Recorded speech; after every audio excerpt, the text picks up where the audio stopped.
semi vertical angle of the conical section of a funnel is 37. तो यहां पे जो हमें एग्जाम्पल दिया हुआ है, ये example conical section of a funnel, conical funnel का जो एक एग्जाम्पल है वो हमें यहाँ पे दिया हुआ है। तो हम सबसे पहले क्या कर लेंगे, कोनिकल फनल जो है वो हम ड्रॉ कर लेते हैं। So this is a conical funnel, ये हमारा कोनिकल, ये हमारा कोनिकल फनल हुआ। इस कोनिकल फनल में, इस कोनिकल फनल के बारे में क्या बोला गया हमें, semi vertical angle of the conical section of the funnel is 37 degree. जो कोनिकल फनल है इसका जो सेमी वर्टिकल एंगल है, ठीक है, सेमी वर्टिकल एंगल किसको बोला जाएगा, चलो मान के चलते ये पॉइंट, ये इसका सेंटर हो गया, और यहां से अगर आपने एक लाइन ड्रॉ कर दिया कुछ इस तरीके से, अब ये जो हाफ एंगल है इस तरीके का, इसको सेमी वर्टिकल एंगल बोला जाएगा। दिस इज वर्टिकल, और इस कोनिकल फनल का ये जो एंगल कहलाएगा, ये एंगल कहलाएगा सेमी वर्टिकल एंगल, जो हमें दिया हुआ है 37 डिग्री का। So it is equal to 37 degree. Okay, there is a small ball kept inside the funnel. अब इस फनल के इनसाइड में हम क्या करते हैं, एक छोटी सी गेंद जो है वो रख देते हैं। तो हमने ये छोटी सी गेंद जो है इसकी, स्मॉल बॉल, ये बॉल हमने क्या कर दिया, इसमें रख दिया, इस कोनिकल फनल में हमने ये बॉल रख दिया। आगे बढ़ते हैं, ऑन रोटेटिंग द फनल, अब हम क्या करने वाले हैं, इस कोनिकल फनल को रोटेट कराने वाले हैं। इस फनल को हम रोटेट कराएंगे, ये इस तरीके से ये अपने एक्सेस पर रोटेट करना स्टार्ट कर देगा। ये कुछ इस तरीके से रोटेट करेगा, मान के चलते हैं कि ये फनल कुछ इस तरीके से रोटेट कर रहा है अपने एक्सेस पर, अपने एक्सेस पर, ये मान लेते हैं इसका इस तरीके का एक्सेस है, तो अपने इस एक्सेस पर ये कोनिकल फनल रोटेट करेगा। On rotating the funnel, the maximum speed that the ball can have in order to remain in the funnel is 2 metre पर सेकेंड। अब देखिए जैसे ये कोनिकल फनल रोटेट करना स्टार्ट कर देता है, तो ये बॉल क्या करता है, ये बॉल सर्कुलर मोशन करना स्टार्ट कर देता है। जैसे ये बॉल सर्कुलर मोशन स्टार्ट करता है, तो ये नीचे से, इसका जो यहां पे तो फिलहाल वेलोसिटी कम था, तो इसमें वेलोसिटी में इंक्रीमेंट होते जाएगा। अगर इसकी वेलोसिटी में इंक्रीमेंट होता है, तो ये जो बॉल है वो धीरे धीरे धीरे धीरे इस तरीके से ये ऊपर उठना स्टार्ट कर देगा, और ऊपर पहले तो यहां पे चक्कर लगाएगा, फिर बाद में कुछ देर बाद आप देखोगे तो ये इस तरीके से ऊपर साइड में आते जाएगा, ऊपर साइड में सर्कुलर मोशन करते करते ऐसे ऊपर साइड में आएगा। मान के चलते अभी ये गेंद, ये जो गेंद है इस तरीके से, ठीक है, इस तरीके से सर्कुलर मोशन करते करते ये गेंद इस तरीके से ये ऊपर साइड में आ रहा है, सर्कुलर मोशन करते करते। अब ये जो गेंद है ये कहां पे आ गया, कंसीडर कर लेते हैं कि ये गेंद आ गया है ये पॉइंट पर, ये पॉइंट पर आ गया है, ठीक है। कोनिकल फनल का ये जो सर्कमफरेंस यहां पे दिखाई दे रहा है आपको, ये जस्ट इसके एज पे आ गया है, और ये इस कोनिकल फनल में इस तरीके से रोटेट करते रहेगा। ये कोनिकल फनल में ये जो गेंद है इस तरीके से सर्कुलर मोशन करते रहेगा। बोला गया the maximum speed that the ball can have in order to remain in the funnel, उसको अगर फनल के अंदर में रहना है, इस बॉल को इस फनल के अंदर में अगर रहना है, तो उसकी मैक्सिमम स्पीड कितनी होनी चाहिए, तो उसकी मैक्सिमम है 2 मीटर पर सेकेंड। इतनी वेलोसिटी जब तक है तब तक वो इस कोनिकल फनल के अंदर में रहेगा। इससे थोड़ी कम वेलोसिटी रही तो भी इस कोनिकल फनल में रहेगा, लेकिन इससे थोड़ी ज्यादा वेलोसिटी रहेगी तो ये इस कोनिकल फनल में नहीं रह पाएगा, ये यहां से बाहर निकल जाएगा। ठीक है, यहां तक आई होप क्या यहां तक समझ में आया होगा। आगे बोला गया है calculate inner radius of the brim of the funnel. Look at here, this is the brim, इसको बोला जाता है, इसका जो एज है इसको बोला जाता है ब्रीम, ठीक है। कोनिकल फनल का ये जो ऊपर का जो पोर्शन है इसको बोला जाएगा brim. So calculate the inner radius of the brim. ये जो ब्रीम है, इस ब्रीम मतलब ये एक सर्कल यहाँ पे बन रहा है, अगर ये सर्कल बनता है मतलब ये ब्रीम है, तो इस ब्रीम का जो रेडियस है मतलब ये हो गया इसका इनर रेडियस। यहां से यहां तक का जो रेडियस आप बोल सकते हैं वो क्या है, वो है इनर रेडियस। यहां से यहां तक जो है इनर रेडियस। तो इस इनर रेडियस को आप यहां पे कुछ इस तरीके से दिखा दो, ये है inner radius, this is inner radius. Okay, so हमें ये क्या करना है, ये इनर रेडियस जो है, ये इनर रेडियस जिसको मैं आर करके दिखा देता हूं, ये इनर रेडियस का वैल्यू हमें निकालना है। ये इनर रेडियस का वैल्यू हमें निकालना है। तो हम क्या करेंगे, हम सबसे पहले ये इनर रेडियस का जो वैल्यू है वो निकाल लेते हैं। उसके बाद में आगे में जो बोला गया है, आगे के जो क्वेश्चंस है उसको हम सॉल्व करेंगे, उसके बारे में हम एक्सप्लेनेशन देंगे। तो फिलहाल की कंडीशन में हम क्या कर लेते हैं, सबसे पहले तो हम जो ब्रीम है उसका जो इनर रेडियस है वो हम कैलकुलेट कर लेते हैं। अब वो हम कैलकुलेट किस तरीके से करेंगे उसके तरफ आपको बराबर फोकस करना है। देखिए, ध्यान दीजिए, यहां पे ये इनर रेडियस निकालने के लिए हमें सबसे पहले क्या करना है, ये जो गेंद है इस गेंद के ऊपर में कितने फोर्सेस एक्ट हो रहे हैं वो हमें देखना है, उसके कंपोनेंट्स हमें लेना है, और उनके कंपोनेंट्स को बैलेंस करने के बाद जो हमें इक्वेशन मिलता है उस इक्वेशन में इस आर की वैल्यू छुपी होती है, इस आर की वैल्यू छुपी रहेगी। तो ये आर की वैल्यू हमें निकालना है उस तरीके से। तो उसके लिए हमें क्या करना पड़ेगा, हमें सबसे पहले एक छोटा सा ज्योमेट्री यहां पे करना पड़ेगा, और ये कर लेते हैं। ये जो इसका सरफेस दिखाई दे रहा है, कोनिकल फनल का ये जो सरफेस दिखाई दे रहा है, इस सरफेस को हम थोड़ा एक्सटेंड कर देते हैं, इसको थोड़ा बढ़ा देते हैं। मान लो कि हमने इसको इस तरीके से बढ़ा दिया, इस तरीके से मैंने इसको थोड़ा सा इंक्रीज कर दिया। अब मैं देखना चाहता हूं कि इस बॉल के ऊपर में एक्चुअल में कितने फोर्सेस एक्ट होते हैं।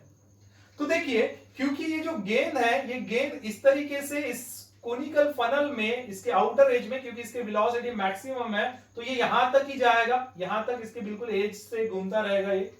और अगर ये सर्कुलर मोशन कर रहा है तो यहां पे सर्कुलर मोशन का एक कंसेप्ट इसके ऊपर में अप्लाई होगा, मतलब एक फोर्स इसके ऊपर में अप्लाई होगा, जो फोर्स कहलाता है सेंट्रीपिटल फोर्स।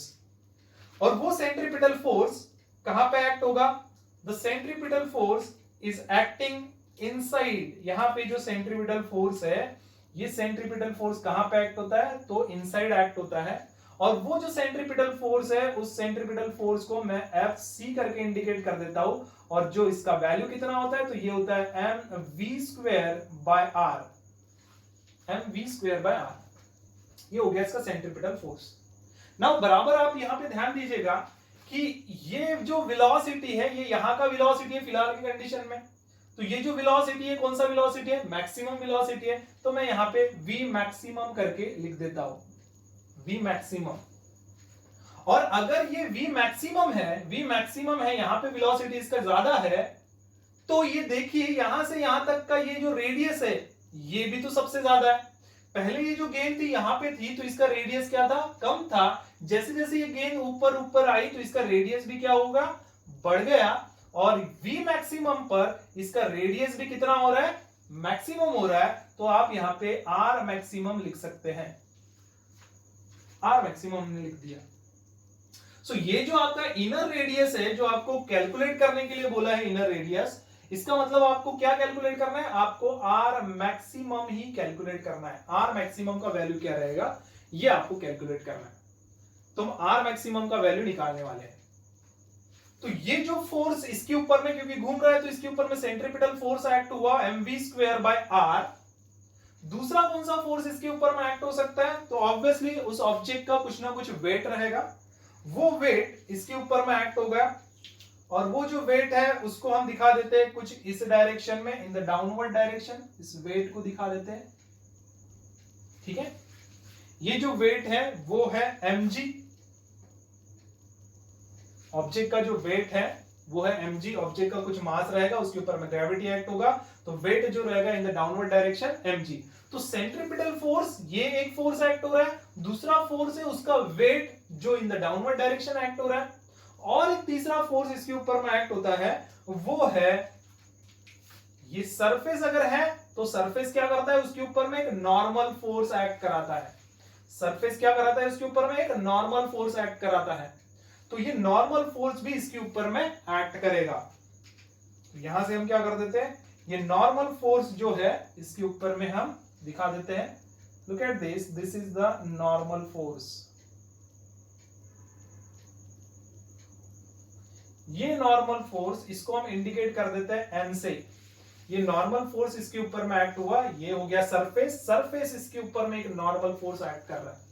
तो अगर ये नॉर्मल फोर्स एक्ट कर रहा है तो इसके बीच में का ये एंगल कितने का हो जाएगा, ये एंगल हो जाएगा 90 डिग्री का। This angle is 90 degree, 90 degree का एंगल हो जाएगा इसके बीच में, ठीक है।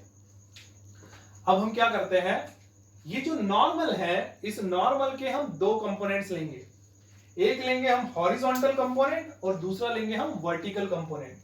तो इस नॉर्मल का एक हॉरिजॉन्टल कंपोनेंट, मतलब यहां पे ये कंपोनेंट हम ले लेते हैं, ठीक है, इस डायरेक्शन में ये कंपोनेंट है वो ले लेते हैं, और दूसरा जो है ये इसका वर्टिकल कंपोनेंट ले लेते हैं। वर्टिकल मतलब कुछ ऐसा आएगा, ये हो गया इसका वर्टिकल कंपोनेंट। एन का ये वर्टिकल कंपोनेंट लेंगे हम, और एन का ये हॉरिजॉन्टल कंपोनेंट हम लेंगे।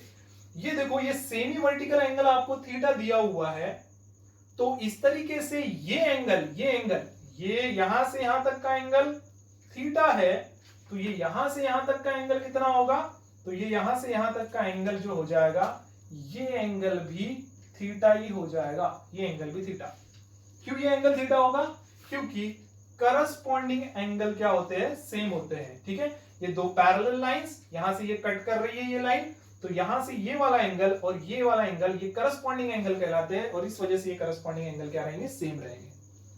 अगर ये एंगल थीटा है तो ये वाला एंगल कितना होगा, ये यहां से यहां तक का एंगल कितना हो जाएगा, यहां से यहां तक का एंगल कितना हो जाएगा, क्योंकि ये हमने बोला कि ये बड़ा जो यहां से यहां तक का एंगल है वो 90 डिग्री का है और ये एंगल थीटा है, सो 90 माइनस थीटा, ये वाला एंगल मिल जाएगा आपको। तो ये एंगल कितने का आपका, 90 माइनस थीटा, ठीक है। ये पूरा एंगल 90 का, ये एंगल थीटा, सो इतना एंगल कितना हो जाएगा, 90 माइनस थीटा, ये एंगल मिलेगा आपको। सो ये एंगल कितना होगा, ये यहां से यहां तक का एंगल कितना होगा, इस एंगल को हम क्वेश्चन मार्क करके लिख देते हैं। ये एंगल कितना होगा यहां से यहां तक का, तो ये एंगल भी स्टूडेंट्स हम सेम उसी तरीके से निकाल सकते हैं। ये देखिए, यहां से यहां तक ये एंगल कितना रहेगा, क्योंकि ये दोनों एक दूसरे को परपेंडिकुलर है, तो मतलब ये एंगल जो हो गया वो 90 डिग्री का हो गया। यहां से यहां तक का एंगल ये हो गया 90 डिग्री का, और ये क्वेश्चन मार्क है, तो क्वेश्चन मार्क ये हो गया, क्वेश्चन मार्क ये एंगल प्लस ये एंगल आप मिला दो, इक्वल टू कितना होगा, 90। सो ये लिख देते हैं हम, question mark plus 90 minus theta is equal to 90, and therefore this question mark is equal to ये 90 और ये प्लस 90 उधर जाके माइनस 90 और ये माइनस थीटा उधर जाके हो जाएगा प्लस थीटा, ठीक है। सो क्वेश्चन मार्क, अब यहाँ पे ये plus 90 minus 90 get cancel, so question mark is equal to क्या निकल के आएगा, थीटा निकल के आएगा। तो इस तरीके से हमारा ये जो एंगल बनता है, ये एंगल कितने का बनता है, ये एंगल बनता है हमारा थीटा, ओके। अब एन के जो कंपोनेंट्स हमें लेना है उसके लिए मैं एक सेपरेट डायग्राम यहाँ पे बना देता हूँ, और उस तरीके से हम क्या करेंगे, एन का ये वाला कंपोनेंट कौन सा होता है, एन का ये वाला कंपोनेंट कौन सा होता है, वो हम फाइंड आउट करेंगे। सो सिलेक्ट करते हैं हम वो पार्टिकल, मान लेते हैं ये वो पार्टिकल है, ठीक है, और इसके ऊपर में जो नॉर्मल फोर्स एक्ट हो रहा है वो नॉर्मल फोर्स कुछ इस तरीके का है। ये नॉर्मल फोर्स इसके ऊपर में एक्ट हो रहा है, this is a normal force N, और इसका हमें हॉरिजॉन्टल कंपोनेंट निकालना है और इसी का हमें वर्टिकल कंपोनेंट भी निकालना है। और ये जो एंगल है, ये एंगल कितने का है, सो ये एंगल है हमारा, this angle is theta, okay, तो बराबर ध्यान दीजिए, अगर आपको ये वाला कंपोनेंट चाहिए होगा तो हमें क्या करना पड़ेगा, यहां से एक मेन वेक्टर से हमें एक परपेंडिकुलर ड्रॉ करना पड़ेगा जिस वेक्टर के ऊपर में यहाँ जिसका साइड आपको चाहिए होगा। ठीक है, अगर ये वाला कंपोनेंट चाहिए तो इस वेक्टर के ऊपर में आपको क्या करना पड़ेगा, एक परपेंडिकुलर ड्रॉ करना पड़ेगा। अगर ये परपेंडिकुलर ड्रॉ करते हो तो ये बन जाएगा, ये ट्रायंगल में ये हाइपोटेन्यूस बन जाएगा। मान लेते हैं इसको हम नाम दे देते हैं, this is O A B, इसको नाम हमने दे दिया ओ ए बी। और इस ट्रायंगल में ट्रायंगल ओ ए बी में अगर आप यहाँ पे cos थीटा लगाते हो तो ये मिलेगा आपको adjacent side upon hypotenuse. Hypotenuse magnitude के फॉर्म में हो जाएगा n, ठीक है, हाइपोटेनियस जो होगा मैग्नीट्यूड के फॉर्म में हो जाएगा n, और ओ ए हमें साइड कितना है वो निकालना है। तो यहाँ पे हम लगा देते हैं in triangle O A B क्या अप्लाई कर रहे हैं हम, cos थीटा हम अप्लाई करते हैं। तो cos थीटा होता है adjacent side, so it is equal to O A divide by hypotenuse, it is O B. Okay, so हमें निकालना है ओ ए, तो ओ ए को यहीं पे रहने देते हैं, ओ बी को इधर साइड में लेके जाते हैं, तो ये हो जाएगा O A is equal to O B cos theta. ठीक है, ओ ए को हमने वहीं पर रहने दिया, ओ बी को इधर लेके गए तो ये हो जाएगा ओ बी cos थीटा, जो कि मैंने इधर साइड में लिख दिया, ओ ए को मैंने इधर साइड में लिख दिया। So O A is equal to what, O B कितना है, ओ बी है n और ये है cos थीटा। सो ओ ए जो निकल के आ रहा है, ओ ए ये निकल के आ रहा है, मतलब आप ये कंपोनेंट इसका बोल सकते हो, ये कितना है, तो ये है n cos थीटा। ठीक है, उसी तरीके से अगर हम इसी ट्रायंगल में sin थीटा अप्लाई कर देते हैं तो sin थीटा होता है अपोजिट साइड अपॉन हाइपोटेनियस। तो हमें ये वाला जो है ये साइड मिल जाएगा, ये मिल जाएगा, मतलब आप इसका कंपोनेंट मिल गया, आप ये बोल सकते हैं। तो यहां पे लगा देते हैं उसी ट्रायंगल में sin थीटा। sin थीटा होता है अपोजिट साइड मतलब ये हो जाएगा A B divide by hypotenuse is O B. So A B आपको चाहिए, सो ए बी को हम उसी साइड पे वहीं पे रखते हैं, A B is equal to हो जाएगा ओ बी साइन थीटा। ठीक है, और ओ बी का वैल्यू क्या है in magnitude form, it is n, so it is equal to n sine theta. A B हमारा कितना निकल के आया, n साइन थीटा। तो ये वाला जो कंपोनेंट हो गया इसका, ये आप बोल सकते हैं ये कंपोनेंट कौन सा है, n साइन थीटा ये कंपोनेंट है। ओके, अब हम क्या करने वाले हैं, अब हमने इसके कंपोनेंट निकाल लिया, हॉरिजॉन्टल कंपोनेंट निकाल लिया, वर्टिकल कंपोनेंट निकाल लिया, यहां पे भी मैं लिख देता हूं, ये हो जाएगा n cos थीटा और ये हो जाएगा n sin थीटा। तो ये n sin थीटा जो बैलेंस होगा किसके साथ में होगा, mg के साथ में होगा, और ये n cos थीटा जो बैलेंस होगा वो सेंट्रीपिटल फोर्स के साथ में बैलेंस होगा। सो हम यहां पे लिख देते हैं the mg is balanced by n sin theta. Okay, और mv square maximum divided by r maximum ये बैलेंस होगा n cos थीटा से। सो mv मैक्सिमम इसका square divided by r maximum, it is equal to ये होगा n cos theta. अब अगर हम इसको इक्वेशन 1 ले लेते हैं, इसको इक्वेशन 2 ले लेते हैं, तो हमें वैल्यू मिलेगा यहाँ पे, आप इसको 1 डिवाइडेड बाय 2 कर सकते हैं, और 1 है हमारा mg डिवाइड बाय ये हो जाएगा mv मैक्सिमम इसका square divided by r maximum, and it is equal to ये हो जाएगा n sin theta divide by n cos theta. अब यहां से क्या करेंगे, ये m सिंपली कैंसिल हो जाएगा और ये r मैक्सिमम को आप ऊपर लेके जा सकते हैं, तो ये हो जाएगा r maximum multiplied by g divide by this is v maximum इसका square, it is equal to, यहां से ये n कैंसिल होगा और sin theta divided by cos theta क्या होगा, ये होगा tan थीटा। अब क्या है, तो बोला गया यहाँ पे calculate inner radius of the beam of the funnel, it means ये इनर रेडियस जो है होता है ब्रीम हो गया, ये ब्रीम का यहां से यहां तक का जो रेडियस बनता है वो r मैक्सिमम बनता है, वो r मैक्सिमम आप यहां से निकाल सकते हो, तो ये हो जाएगा आर मैक्सिमम, और ये वी मैक्सिमम को उधर लेके जाएंगे, ये हो जाएगा वी मैक्सिमम इसका square multiplied by tan theta divide by G नीचे आएगा, तो जी को यहां पे लिख देते हैं। और इस तरीके से आप आर मैक्सिमम कितना कैलकुलेट कर सकते हैं, आप आर मैक्सिमम कैलकुलेट कर सकते हैं। The value of G maximum कितना, सॉरी वी मैक्सिमम का वैल्यू कितना है 2 मीटर पर सेकेंड, तो यहाँ पे 2 का स्क्वायर हो जाएगा multiplied by tan of theta, theta कितना है हमारा, तो थीटा हमें पता है थीटा 37 डिग्री है, ये थीटा 37 है, ये भी थीटा 37 डिग्री हो जाएगा, तो ये भी थीटा 37 डिग्री ही होगा। So it is 37 degree divided by G हमें कितना लेने के लिए बोला है, तो 10 लेने के लिए बोला है, तो यहाँ पे हम पुट कर देते हैं 10, ठीक है।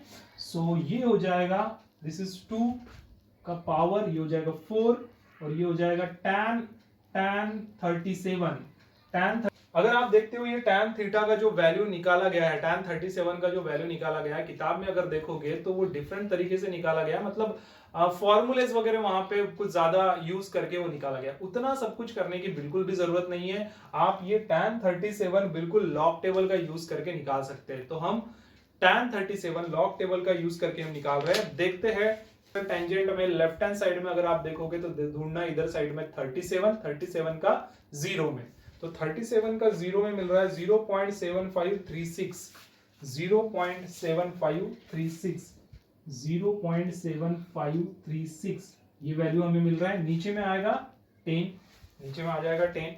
अब इसको अगर हम बराबर कैलकुलेट करते हैं 4 से, सिंपली हम इसको पहले मल्टीप्लाई कर देंगे, तो ये हो जाएगा, ठीक है, ये हो जाएगा, देखो ये 4, ठीक है, 4 से सिंपली मल्टीप्लाई कर देते हैं इसको, ये कितना बनेगा 6 4 जा 24, ये हो जाएगा 12 13 14, ठीक है, और ये 5 4 जा 20 आएगा 21, 7 4 जा 28, 29 30, ठीक है, तो ये हो जाएगा 3, और ये 4 0 जा 0, मतलब यहाँ पे आएगा 3 पॉइंट लगेगा 4 डिजिट बाद, लेकिन डिवाइड बाय क्या है 10 है, डिवाइड बाय 10 है। तो इस तरीके से ये जो वैल्यू बन रहा है यहाँ पे 3.0144 डिवाइडेड बाय 10, और डिवाइडेड बाय 10 है तो आप इसको कैसा लिख सकते हैं, आप इसको लिख सकते हैं पॉइंट थोड़ा इधर शिफ्ट कर दीजिए तो नीचे का 10 गायब हो जाएगा, ये हो जाएगा 0.30144 which is nearly equal to, तो आप आर मैक्सिमम जो है नियरली इक्वल टू बोल सकते हैं, ये कितना है 0.3 मीटर। तो ये हमारा वैल्यू जो हुआ ये हुआ आर मैक्सिमम का वैल्यू, ठीक है। वही चीज हमें यहां तक निकालने के लिए बोला था, वो हमने निकाल लिया। आगे में हम डिस्कस करेंगे कि बोला गया है is there any limit upon the frequency of rotation, क्या कोई लिमिट है फ्रीक्वेंसी की, ठीक है। ये जो फ्रीक्वेंसी यहाँ पे बन रहा है, ये पार्टिकल इस तरीके से जो यहां से घूमते हुए आ रहा है ये पार्टिकल, ठीक है, इस पार्टिकल की कोई फ्रीक्वेंसी की लिमिट है क्या, ठीक है। तो देखिए आप बराबर ध्यान दीजिए कि अगर ये ऊपर जाता है, यहाँ पे जाता है, और इससे ज्यादा अगर वेलोसिटी हो गया तो पार्टिकल बाहर निकल जाएगा, मतलब इतने वेलोसिटी पर ही उसकी एक रेंज रहेगी फ्रीक्वेंसी की, एक मतलब और थोड़ा ऊपर जा सकता था तो और इसकी फ्रीक्वेंसी कम हो जाती है, लेकिन ये और ऊपर नहीं जा सकता, इसलिए इसकी फ्रीक्वेंसी की एक लिमिट बन रही है यहां तक, ठीक है। लेकिन ये कौन सी लिमिट है आगे पूछा गया है, ठीक है, आगे पूछा गया है इट इज लोअर और अपर लिमिट, क्या वो लोअर लिमिट है या फिर वो अपर लिमिट है, ठीक है। तो बराबर ध्यान दीजिएगा, ये इसके ऊपर भी अगर मान लो ऐसे गोल घूम सकता था, रोटेट कर सकता था, तो इसकी फ्रीक्वेंसी और कम हो जाती, ठीक है, कम हो जाती, मतलब और कम लेवल पर वो रहता, लेकिन ये इतना यहां तक ही है, वो इस तरीके से रोटेट कर रहा है, मतलब इतनी ही उसकी लेवल है, उसकी फ्रीक्वेंसी की इतनी ही लेवल है, मतलब ये कौन सी लेवल हो गई उसकी, ये हो गई उसकी लोअर लिमिट, ये हो जाएगी उसकी लोअर लिमिट, ठीक है। और जैसे नीचे नीचे आता है यहाँ पे, तो फ्रीक्वेंसी क्या हो रही है, बढ़ रही है, जैसे फ्रीक्वेंसी बढ़ती है मतलब यहाँ पे उसकी क्या रहेगी अपर लिमिट, इधर साइड में क्या रहेगी अपर लिमिट, जो अपर लिमिट आप डिफाइन नहीं कर सकते, ठीक है, अपर लिमिट आप बिल्कुल यहाँ पे बता नहीं सकते कितना इसका अपर लिमिट रहेगा, लेकिन लोअर लिमिट है, उसकी एक लिमिट बन रही है इधर साइड में, लोअर लिमिट यहाँ पे बनती है, और वो लोअर लिमिट ही हमें क्या करना है, फ्रीक्वेंसी की लोअर लिमिट वो हमें निकालना है, ओके। तो ये फ्रीक्वेंसी की लोअर लिमिट हम कैसे निकालेंगे,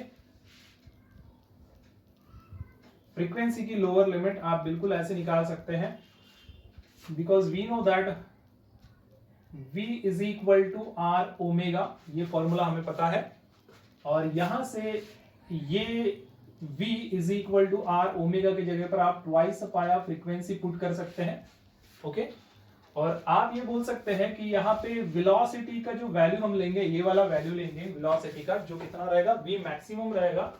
सो आप यहाँ पे v मैक्सिमम लिख सकते हैं। इट इज इक्वल टू, अगर v मैक्सिमम लिखते हैं तो आपको r क्या लिखना पड़ेगा, r मैक्सिमम ही लिखना पड़ेगा यहाँ पे। So there is r maximum multiplied by twice pi, और ये वेलोसिटी मैक्सिमम पर रेडियस मैक्सिमम होता है, लेकिन फ्रीक्वेंसी कितना हो जाएगा, फ्रीक्वेंसी मैंने अभी बताया कि ये फ्रीक्वेंसी इसका लोअर फ्रीक्वेंसी हो जाएगा, लोअर फ्रीक्वेंसी हो जाएगा। तो यहाँ पे आप ये फ्रीक्वेंसी जो है फ्रीक्वेंसी मिनिमम करके आप लिख सकते हैं, फ्रीक्वेंसी मिनिमम हो जाएगा वहां पे फ्रीक्वेंसी, उससे भी कम फ्रीक्वेंसी नहीं हो सकता, क्योंकि वो रोटेट नहीं कर पाएगा, उसके ऊपर में वो रोटेट नहीं कर पाएगा। तो ये जो मिनिमम फ्रीक्वेंसी है वही आपको निकालना है। तो इट इज फ्रीक्वेंसी मिनिमम को आप यहीं पे रहने दो, बाकी सबको आप इधर लेके आ सकते हैं। ये हो जाएगा v maximum divide by this is r maximum, और ये हो जाएगा ट्वाइस पाया। ठीक है, सो v मैक्सिमम कितना है हमारे पास में, v मैक्सिमम है हमारे पास में 2 मीटर पर सेकेंड। तो ये हम कर देंगे 2 डिवाइडेड बाय, ये होगा r मैक्सिमम कितना निकाला, अभी हमने निकाला r मैक्सिमम 0.3 निकाला। तो यहाँ पे पुट कर देते हैं हम 0.3 मल्टीप्लाइड बाय 2 पाई। तो यहाँ से ये 2 गेट कैंसल, तो ये बचेगा दिस इज 1 डिवाइडेड बाय, ये आप 0.3 को आप 3 डिवाइडेड बाय 10 लिख सकते हैं, और यहाँ पे 3.14 लिख सकते हैं। ओके, 10 ऊपर जाएगा इस तरीके से, 10 ऊपर जाएगा, और ये बचेगा 3 4 जा 12 हो जाएगा, और ये 3 1 जा 3 1 4 हो जाएगा, 3 3 जा 9, तो 9.42, और ऊपर में आ रहा है 10। ठीक है, तो इसको भी अगर आपको कैलकुलेट करना है तो आप ये कर सकते हैं, ये ऊपर में 10 आएगा, इसको आप लिख सकते हैं 942 डिवाइड बाय 100, बिल्कुल आप ऐसे लिख सकते हैं, 2 डिजिट के बाद में इधर में पॉइंट है इधर साइड में, और ये जो 100 है ये ऊपर जाएगा, तो ये बनेगा 1 2, मतलब ये बन जाएगा 1000, और ये हो जाएगा 942। सो 1000 डिवाइडेड बाय जब आप 942 करोगे तो इसको कैलकुलेट करके देखेंगे। ठीक है, ये हो जाएगा 2 4 जा 8, 2 7 जा 14, 2 1 जा 2, ये 2 5 जा 10, फिर 0 0। ओके, इसको हम लिख देते हैं 500 डिवाइडेड बाय 471। ओके, कुछ इस तरीके से हम इसको लिख सकते हैं। देखो किताब में जो है ना, किताब में जो आंसर दिया हुआ है वो नियरली इक्वल टू करके दिया हुआ है, तो इसलिए आप इसको और किस तरीके से कर सकते हैं, एक तो आप एंटीलॉग से आपको सॉल्व करना होगा, लॉग एंटीलॉग से सॉल्व करना होगा, तो बिल्कुल आप वैसा कर सकते हैं। अदरवाइज आप इसको इस तरीके से भी लिख सकते हैं, मतलब nearly equal to 500 divided by 470। ठीक है, नियरली इक्वल टू आप इतना लिख सकते हैं, और इसी को आप अगर डिवाइड करते हैं तो ये डिवाइड हो जाएगा, दिस इज 2 2 जा 4, ठीक है, 2 3 जा 6, और 2 5 जा 10, और ये हो जाएगा 2 2 जा 4, 2 5 जा 10, और ये हो जाएगा 0। तो 250 divided by 235, so it is nearly equal to 250 divided by 235। ठीक है, अब 250 डिवाइडेड बाय 235, इसको आप 5 से डिवाइड कर सकते हैं, ये हो जाएगा 5 4 जा 20, और ये 5 7 जा 35, और ये हो जाएगा 5 5 5 जा 25, ये हो जाएगा 0। सो ये नियरली इक्वल टू कितना निकल के आ रहा है आपका 50 डिवाइडेड बाय 47, 50 डिवाइडेड बाय 47। अब ये देखिए 50 डिवाइडेड बाय 47 है, आप इसको भी नियरली इक्वल टू लिख सकते हैं, 47 को आप नियरली इक्वल टू 50 के बराबर लिख सकते हैं। तो it is nearly equal to 50 divided by, again यहाँ पे आप लिख सकते हैं 50, which is nearly equal to, हमने 50 ले लिया है, और 50 डिवाइडेड बाय 50 क्या हो जाएगा, आप इसको नियरली इक्वल टू क्या लिख सकते हैं, 1 लिख सकते हैं। तो इस तरीके से हमारा जो फ्रीक्वेंसी मिनिमम है, फ्रीक्वेंसी मिनिमम है, ये कितना निकल के आया, which is nearly equal to 1 निकल के आया। मतलब ये जो पार्टिकल मिनिमम फ्रीक्वेंसी से रिवॉल्व कर रहा है वो जो मिनिमम फ्रीक्वेंसी है वो कितनी है, 1 रिवोल्यूशन पर सेकेंड है, 1 रिवोल्यूशन पर सेकेंड है, ठीक है, या 1 हर्ट्ज है आप बोल सकते हैं। It is nearly equal to 1 hertz. I hope students आपको ये जो न्यूमेरिकल है वो समझ में आया होगा, और इसी तरीके से अगर आपको बाकी के न्यूमेरिकल्स भी समझना होगा तो आप कमेंट में आप मुझे बिल्कुल भेज सकते हैं। अगर वीडियो अच्छा लगा होगा तो प्लीज आप इसको लाइक करिए और आप अपने फ्रेंड के साथ में भी शेयर करिए ताकि उनको भी इस तरीके का फुल इंफॉर्मेशन उनको मिल सके। Thank you students.